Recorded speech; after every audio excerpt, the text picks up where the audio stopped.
en un lugar de La Mancha, de cuyo nombre no quiero acordarme. It is a truth universally acknowledged that a single man in possession of a good Aujourd'hui, fortune maman est must- morte. Ou peut-être hier, je ne sais pas. Good afternoon. Hi, everyone. I'm Monique View, and I'm with Publishers Weekly. Thank you so much for being here this afternoon. Now, with this next panel, I know it's hard for some of us to imagine just how quickly we've gone from checking out 5-disc and tape sets at the library to audio becoming a dominant force driving the industry in every corner of the market. So as consumer habits shift, increasing the demand for high-quality productions, publishers are, without a doubt, changing their strategies to meet the moment. So with that, I'm thrilled to introduce our next panel, Turn Up the Volume, How to Find and Grow Your Audiobook Audience. I'm Ed Nawotka. I'm the Senior News and International Editor at Publishers Weekly, and I'm going to let our esteemed panel introduce themselves so you can identify them even though we've got picks. And they're just going to say a little tiny bit about themselves. So we'll get started from my right and your left. Jason Pinter, Vice President and Editorial Director of Simon Maverick at Simon & Schuster. Hi, Jessica Care Moore. I'm a poet, author. I'm the CEO of More Black Press Publishing. That was an independent press for many years and now is an imprint of HarperCollins. I'm Dan Zitt. I'm the Senior Vice President of Content Production at Penguin Random House Audio, which is just a fancy way of saying I oversee production for Penguin Random House. Hi, Catherine Bucaria. I am Vice President and Audio Publisher at Sourcebooks. Hi, I'm Lee Jarrett. I'm Global Head of Publisher and Partner Relations at Audible. All right, so just to kick things off, the AAP, or Association of Audiobook Publishers, put out their stats yesterday, and the numbers were awesome. $2.2 billion of audiobooks sold with 13% growth. Oh, the market is cooling. I am sure did that send a chill down your spine? Or how do you feel about those numbers? You feel that they're on the rise? Are we still excited about the audiobook market? And what's got you most excited about it? I'm in my job because people are excited about the audiobook market. I have sort of an interesting background, and I feel like even just kind of in the green room, everyone talking about how collegial audiobooks have been, how everyone has been in the audiobook industry for years and years. I've been in the audiobook industry for 7 months. I came from the print traditional side. I ran a independent publishing company called Polis Books. Before that, I worked in editorial and marketing at Warner Books back when it was Warner Books. My very first boss had a Rolodex. If you don't know what that is, you can Google it and then crumble into dust. But I came through the editorial and marketing ranks. But what I did was I focused on acquisitions and working with authors and finding talent and kind of looking for authors that were maybe under the radar or bubbling up under the surface or sort of getting ready to break out. So I think one thing audio has shown over the past, 5 to 10 years is that this is not just a kind of, I guess, a secondary format. We're not just publishing audiobooks of books that our publishers are doing. We're looking for authors who are going to break out in this format, that are doing things non-traditionally. And there are people listening to audiobooks that do not read in print or ebook. And it's hugely exciting for me because it opens up these incredible stories and writers that would not have been found otherwise. So to me, audiobooks are the same as traditional publishing because you're still looking for writers that are doing incredible things. So to me, it's hugely exciting, and I love it because it's the same, but it's different.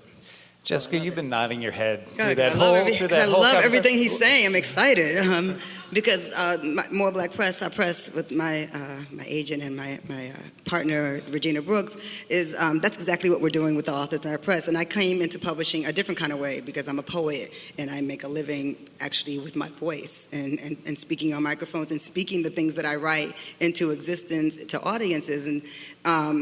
And so I understood the power of audio, and I knew that that's been a big part of my 30-year career as a poet that's performed everywhere, that books were important. So I started a publishing house. I could have started a spoken word record label. Instead, I started publishing the poets of the Roaring '90s out of New York City. My first poet was Saul Williams. So we weren't even doing audiobooks back then. You think I wouldn't have done Saul's audiobook, And so I didn't. But now we're backtracking, saying, oh, wait a minute. This is a real viable thing as an artist for me to have an audiobook, but it's very different for me because I also fought for the spoken word Grammy to get away from, separate audiobook from performance artists, because when I am doing my audiobook, I'm also performing, but I'm not getting paid as a performer. And so this is something that we need to work on. There's nuance to it. Because, if you give, if Blair Underwood is reading the book, you're going to give him a big check. But if I'm reading my book, you're going to try to, act like I'm just an author reading a book. And there is a big difference between an author that's doing a reading of their book, I've done both, and someone who's performing. So audio, right now, in Black and brown communities in particular, it's 1:1 is the ratio of people who are buying print books are also buying the audio. And so in my community, and from where the community that really loves my work, especially women too, they are really listening listening for books, listening for voices more than they are going into bookstores and buying them. So, or about at the same level. And Ed, you just asked, are we peaking? We've only just begun. Okay. And that's the great thing about audiobooks right now. 50% of the United States has still never listened to an audiobook. Yeah, it was 51% had, and so 49% if we're Okay, well, we'll take. Thank you for fact checking me. We didn't realize we'd be fact checking on this panel. Disinformation, we don't want. It's okay. That means that we're improving. Yeah. 135 million adults had listened to audiobooks this past year. But I do think the work everyone's doing up here is exposing literature to different people who never picked up books before, and I think that's really important. Well, you work in production side, so what has changed in the last? I don't even care about what's changed. What are we looking at next? What are we looking at next? It's hard to say. I would tell you right now, currently, the thing that's really interesting and to us. You saw the commercial that Lee had out there, which is probably like my entire production budget for the year. But I think authors right now are as focused on audio as they are in print when they're starting, right? When we acquire a book 2 years in advance of publishing it, we're talking about audio. That's part of the conversation. When we published Bono's memoir, Surrender, we were sitting in the room talking about how special that audiobook can be. And I think that's only going to enhance the creativity of what we're actually acquiring in the future. I'd also just say, Audible's done a really great job with original audio. We've done quite a few original audiobooks, scripted audio, narrative audio. I think that's the future, more scripted audio. Well, and that Bono book is the type of book that is even better listened to than necessarily read, because he has the rights to that music. So he's got a lot of music in that book. There's a lot of lyrics that would have cost a fortune for anybody else. And Sourcebooks, you guys have done some really cool stuff in audio. Maybe you can tell us a bit about that, because Sourcebooks has some really hot titles, you might say. Well, thank you. You're welcome. So I think that just the growth of the market, it's also why I have my job. So Sourcebooks has been around for almost 40 years.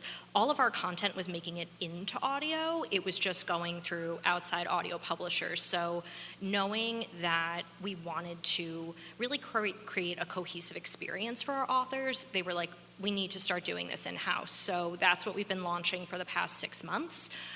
It's going great, and like Dan was saying, audio is so front of mind for authors and agents and just for the overall experience that we want people to find our books in whatever format they want it in, and then also creating those really dynamic and comprehensive listening experiences. So I'm very excited for starting next year, going a little bit more into the kids list and a lot of traditionally illustrated content and how you can create an immersive listening experience there, and really capturing young readers and making sure that they're not becoming lapsed readers who have to come back to it as adults, that we're just carrying on with them. Just if you don't mind unpacking that just a tiny bit, how do you make the visual experience into one that's auditory? Oh man, so many pieces. I mean, audio really takes a village, and so I think that, it's working directly with the authors to begin to describe and script out what the images are, and then working, with sound engineers and with the directors, making sure that there's like the right pauses, creating a soundscape that is like indicative of what is happening, but not distracting, because I don't think people are necessarily looking for a movie that they're watching with their eyes closed. Like when you come to an audiobook, it's for a different experience. And kids have a different type of imagination than adults, right? So you can play with that elasticity that they have and the lack of, say, reliance on factual, they're not as cynical as we are. So they have more imagination. Exactly, got to keep the imagination alive. I mean, to be blunt. And Lee, you're in a unique position as both a retailer and a producer and a maker of extraordinary commercials, often shown during sports events where my team loses. Thank you for that. New York Knicks. But tell us a little bit more about what's the latest happening with Audible, because you're in a unique position, obviously, as the leading market retailer for audio. Yeah, well, we're definitely seeing the growth that the APA reported. One interesting stat is that over the past 10 years, we've had our member base grow by 800%, which is kind of just mind-blowing. But we don't see it slowing down. 2024 was one of our best years. And I think a lot of the things that this panel has already touched on, immersive sound design, kids listening, are things where we're going to see massive growth in the coming years. We're working on new productions of Harry Potter, and we've got images of them recording a steam engine for the Hogwarts Express. They went out on location and did a whole bunch of sound capture, and it's just so cool. And also, it's going to keep my kids entertained in the car for a good 80-something hours. So I'm looking forward to that. And Ed, just to jump in, I know we're talking a lot about immersive audio because it's flashy and it's fun and it's very Hollywood, but, oral storytelling is the ancient art of storytelling. It's the first form of storytelling, and let's not sleep on the fact that there's still single voice narrators that are kind of the bread and butter of this business that can tell really beautiful stories without music and sound design, et cetera. Well, there's been a previous panelist at a previous event said to me, just because you can do it doesn't mean that the audience wants you to do it. There's certainly an audience for traditional, straight-up, single narrator storytelling. And we're seeing, I'm going to just get this out of the way. One of the things we're seeing is disruption with AI. It's been the big subject. Speechify, for example. I can have Snoop Dogg read my email to me. And certainly we've seen a lot of talk about AI. Does anybody want to weigh in on this? And I'm going to start with our poets, because this is the one area, and I know Regina has said this several times, Regina Brooks, who's in the audience and is your partner in this, that AI does not do diverse voices. I'm curious. I don't know. AI can't write a good Jessica Care Moore poem. It's tried. And so I am an artist that's not.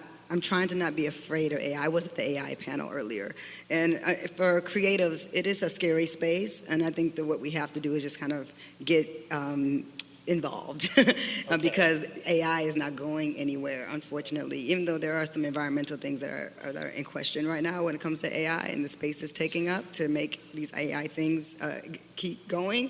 But I personally, I just think we have to get away from the fear. I don't really walk in fear in my life or in my art as well. And so finding ways to make AI work for me is the plan. It's like use it to add value to what I already do, but not to replace it. Yeah. Now, if anybody wants to weigh in on this, because one of the strategies is to use AI to essentially test the market. So if you start to see traction for books, say backlist that hasn't been able to that's too expensive to produce in natural voices and audio, to test AI voices, does anybody have a stand or a take on that particular approach to the subject?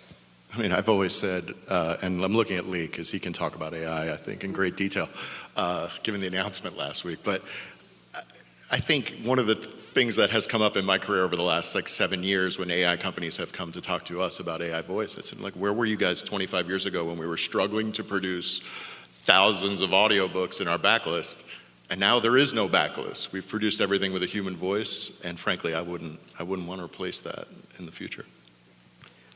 I think, indeed, and I will say that Audible itself is very much always going to hold in the highest regard human narration, and that is key to just about everything we do. But we do see use cases for AI that can be beneficial for all parties. So, you can take something from like search. We have an AI search that is called Maven that allows people to use natural language to say, oh, I'm going to be in the car for 8 hours with my kids and I need a book with a female protagonist that has a little bit of excitement and action to it. And the search will generate something that is actually of great interest that'll be useful for being able to find that stuff that maybe wasn't as easy to find before. Of course, in our industry, the big hot topics are things like AI narration. And I think, look, some estimate that there's about 97% of titles in the world that don't have an audiobook. And for me, I think that's a shame. I think we should make those titles accessible to everyone, especially those who maybe use audio as their primary format for listening to audiobooks. And so one tool to do that would be AI. And so one thing that I've been excited about is the voice replica technology that we've released, which allows narrators to actually control and leverage the technology to create more content when they're not able to be in the studio 24/7. But they get to, say, 100% control over what they're creating and how it's used. And I think that's an example of a way we can both help authors get more content into audio, help narrators get more work.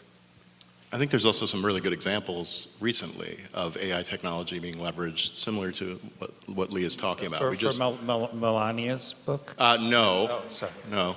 Just checking. We just published a book by Ely Callaway, who built Callaway Golf, and he passed away over 20 years ago. And his son wanted to produce an audiobook after he passed away, a memoir in his voice. So he wrote this memoir. He had an actor record it and then generated Ely's voice from a lot of recordings that he had and overlaid it over the voice. And there's nothing like that.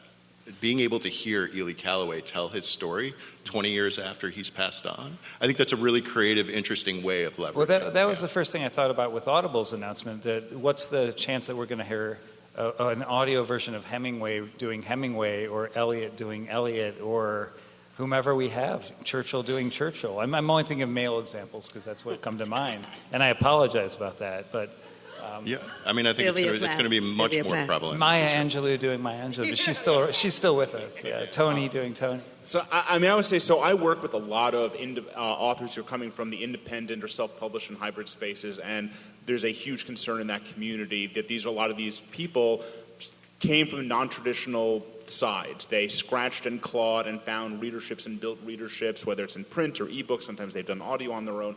And there's an enormous concern that this foothold that they've gotten within the industry might be taken away by AI. I think there is an understanding that AI is not going anywhere. So to me, it's how do you strike this balance between respecting the artists, both in terms of the writers and the narrators too? Because one thing I'll say that I certainly know and they know too, is that a lot of these narrators come with fan bases of their own. We make announcements for narrators for audiobooks. They're huge. They're big sales and marketing tools for us. To the best of my knowledge, AI voices don't have fan bases just yet. So I don't think we want to, how do we balance respecting the authors and their works with understanding this technology is going to be here whether we like it or not? And like they said, there are so many books out there that could be used by other people to their benefits. Maybe it's for study usage. Maybe it's just people who have sight issues who need an audiobook and there's no other way to produce them. And so I think the trick is going to be, how do you balance respecting the art with finding a way to put these books into audio where they can be discovered by people who would have no other way to discover them? I don't think there's a definitive answer to it yet, but I think that's what everybody wants, is to respect the art but use the technology in a way that's not going to harm these creator communities. I was going to say, because I know, Catherine, Sourcebooks has had a lot of success promoting narrators and really almost at the same level of some of the authors, because you have high volume listeners who are really invested in the success of their authors and subsequently the narrators. Maybe you could talk about that a little bit.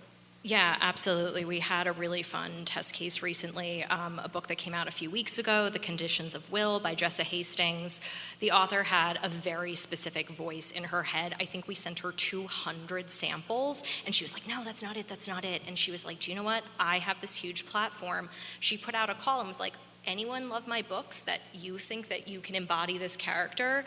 Send me a sample. And that's how we found our narrator. So I think that really leaning into these audiences and still being able to find new voices, even in like a really robust actor community, it's something to really consider. And just quickly going back to the AI thing, I think it's so important to separate out artificial voice from AI tools. Like I think that some of the tools to, improve QC, which just creates a better listening experience, it like opens up the people to do the creative work and kind of remove some of the manual pieces. And so that, at least for right now, is really how we're leaning into it.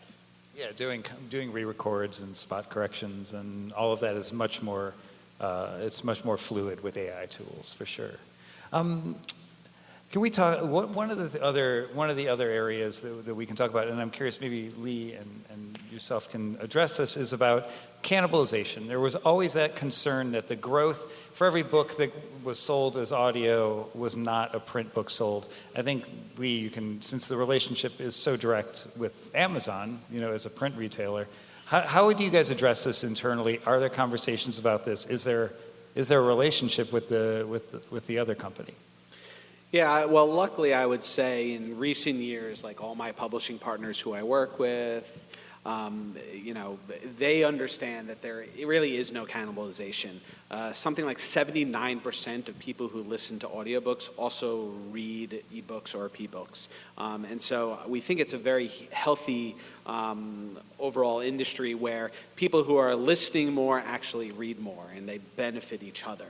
I'll also say for audio, as most of you probably know, a lot of audio listening happens while you simply could not be reading, driving a car, walking the dog, doing dishes, doing laundry. So I really do think they're very complementary formats and overall help the publishing industry. You guys have a very cool commercial about a fella vacuuming who's fighting demons, if I'm not mistaken. How about within Simon & Schuster? How does it feel over there about that? I mean, first of all, it's news to me that I shouldn't be reading a book while driving. I guess I'm going to have to learn how to do that. No, I think, first of all, the growth of audio dovetails almost perfectly with sort of the contraction of the way that books are found and discovery. Book review sections have been gutted. The ways that books used to be covered have been slashed to the bone, and it's been up to, I guess, a lot of times readers and authors to find these communities because you can't depend on these traditional outlets anymore. And I think there are a lot of books and genres that are being discovered now that we're not getting kind of seen in traditional media and traditional marketing, and these are books that wouldn't have been in print, wouldn't have been an ebook traditionally anyway, and they're being discovered through audio. So I don't know if in terms of cannibalization, I can just say that there are genres that are enormously successful in audio that really did not have print or ebook components. So it's, to me, you're just exposing all these different stories and storytellers writing things that 10 years ago they would have been selling copies out of the trunk of their car, but now they're finding enormous audiences in audiobooks. So I think it's, I guess problems create solutions, and I think that's the solution, people finding audiences because there isn't as much traditional way to get it out there anymore. But I think this is complicated to some extent. I'd be curious if anybody could answer this, because one of the companies that's not represented on the stage is Spotify, and Spotify has laid claim, for better or worse, to helping grow the market, particularly among young readers or young listeners. This is something that they say publicly. It's on the record over and over again. But if I search in my Spotify app and I pay for premium for, All Fours by Miranda July, I'm going to get the book as an option to listen to, and I'll get my free 15 hours to listen. I can buy it, but I'm also going to get every single time she spoke about that book on a podcast. I'm going to get every commentary. So again, there's this sort of, I can discover the book, but I'm also going to be able to, discover everything else. And I'm picking fiction deliberately, because if I do nonfiction, for example, the new book on Apple in China, if I search for that book, I can pretty much listen to the author tell me everything that's already in that book on any number of podcasts. So does that create a distorted market where sometimes, for example, Spotify as a platform can be drawing some attention both to the book but away from the book at the same time? A push-pull situation? No, I can't stand Spotify. So Okay, fair. just because I have to say that no independent artists. I mean, and I'm on Spotify. That's fair enough. They make a lot of money off people like me and don't give us the money. And so the publishing space where audiobooks may be different, but also as a recording artist, which I am that too. So you search my name in there, you're going to find it. I mean, I can have 1 billion listens on something. So I mean, we're talking about maybe it's doing something great for the market. I don't know if it's doing something great for the artist. I don't see any money from that. Pennies, literally. Yeah. Plays. Well, that's not where I would push. How's that forward. contract looking, Dan? I mean, they're coming up for renewal. Well, aren't I'm not getting involved in that. Okay, fair enough. That's not. I make the books. Those I make the Spotify books. contracts are coming up, I think, in October, right? Listen, I think what I've noticed with Spotify is that people that I know that don't listen to books, but listen to tons of music on Spotify, all of a sudden started picking up books on Spotify that I produced 25 years ago. Like one of their better selling books was Kitchen Confidential by Anthony Bourdain. And we're sitting there scratching our heads like, who are buying this? Who are the people buying this book? And I think what it's doing is drawing a lot of attention to audiobooks from people who never would have picked up an audiobook before. And I think that's good for everyone. I think there's a lot of people that would have gone to Spotify, listened to the Beastie Boys audiobook because it's such a unique experience, and then went and picked up this beautifully designed coffee table book. And I think that's good. That lifts all boats for publishing, for authors across the board. In the acquisition process for publishing, where does audio rank on the table? Are there instances where we're looking at it as the number one option over print? Yeah. I mean, I know that that's increasingly the case because obviously we're seeing paperbacks, paperback is still under debate. The price of hardcovers has gotten to be astronomical for many people, let's be honest. I don't think that's unfair. Inflation is inflation. But where does audio fit? Because audio is often seen where before it was a library format, and if you were a consumer, it was a very expensive format on cassette or CD, and now it's equally priced to typically an ebook. I think it's just created kind of a more holistic view earlier on, and it's not a really like one-size-fits-all model, like also within the APA stats, which I haven't had a chance to read all the way through, and I don't want to be fact-checked in front of this great crowd. No. Sorry. I don't know the exact proportions, but kind of what people listen to and where audio has a higher, listenership than people reading with their eyes, like it's so dependent on the book. So I think it's very front of mind for acquisitions, and it certainly runs the finance teams through their paces as they try and, predict forward. Mm-hmm. But I think it's just great because ultimately we just want people coming to our books and sort of however they come to them. In that way, I'm very format agnostic. Like if someone's choosing to spend their free time on one of your books, you can read, you can listen, you can do everything in between and both. And I feel like that's kind of the victory in and of itself. Well, if I could just jump in, I know for sure for me and Regina and More Black Press, Harper, Amistad, it's a requirement. So our authors that we're publishing, Brad Walron's Everywhere Alien, and we have Barbara Fant, a wonderful poet out of Columbus, Ohio, coming out in the fall. Like these are poets who read very well on the microphones, and they believe in audience, and we're living for those kind of writers and poets. So we're a press that's looking for people who are want multi-talent. We want like little baby me's all over the place. Yeah. So like people who like record, who work with full bands, interdisciplinary, put visuals on top of it, who work with rock and roll. Maybe you are a jazz poet. Yeah, we want all that. Yeah. But that definitely goes to the way being authorship is itself changing. I mean, before we were like, now you need to be on social media, you need to be able to do some of these things for yourself. And truly, you need to be able to be a talker, whether it's an audiobook, but it's going to be a podcast. You know that. It may be video. Does anybody have a thought on that?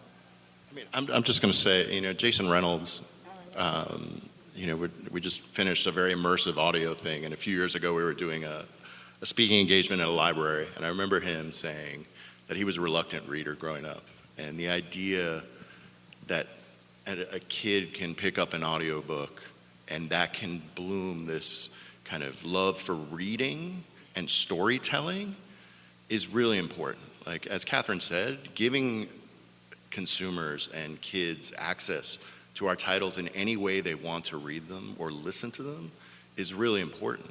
And I think audiobooks are helping to grow a whole new generation of readers. Yodo has had a huge, has had a really cool thing going with their device, and kids collect them, and they can trade the cards. And Tony boxes and Yotos.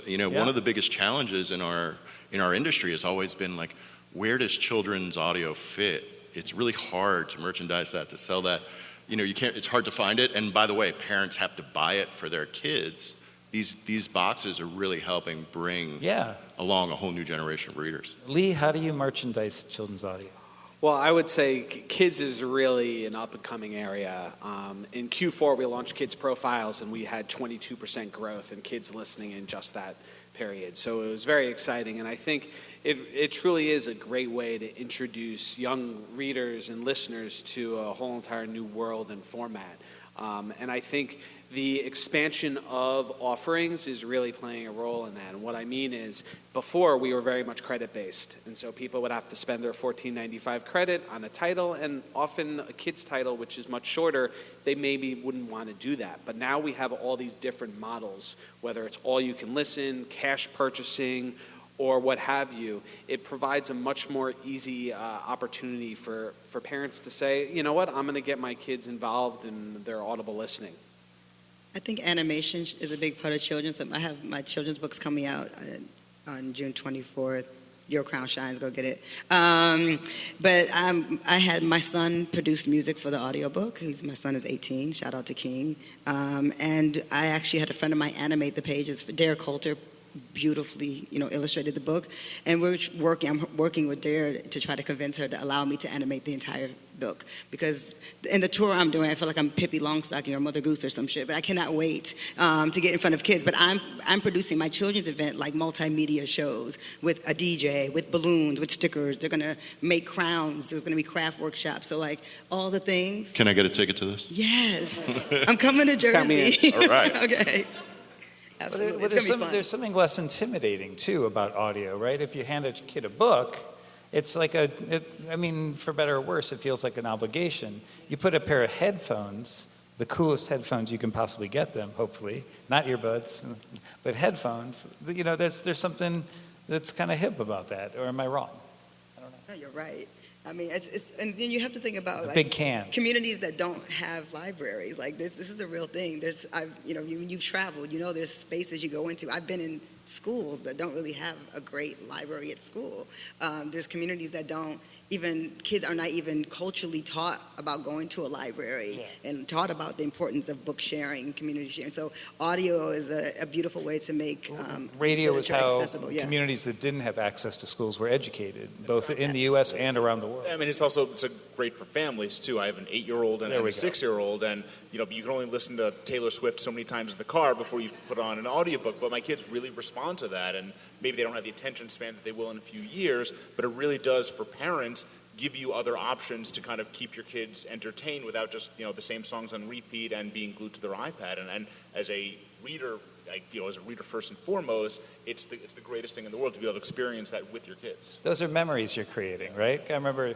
I don't know if people know Cracker Barrel, which used to be as a restaurant chain in the South, and you used to be able to, you would go from one Cracker Barrel and you could rent an audiobook and you could return it at the Cracker Barrel down the road. I just want to say thank you very much. We're going to wrap it up this afternoon, so have a good afternoon.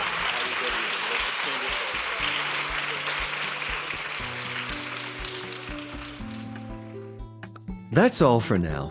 Our producer is Jeremy Brisky of Burst Marketing, and Rob Simon is our executive producer.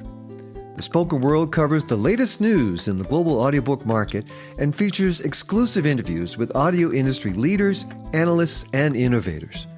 Learn more at spokenworld.media and subscribe on all major podcast and streaming platforms. I'm Christopher Kenneally. Join me again soon on The Spoken World.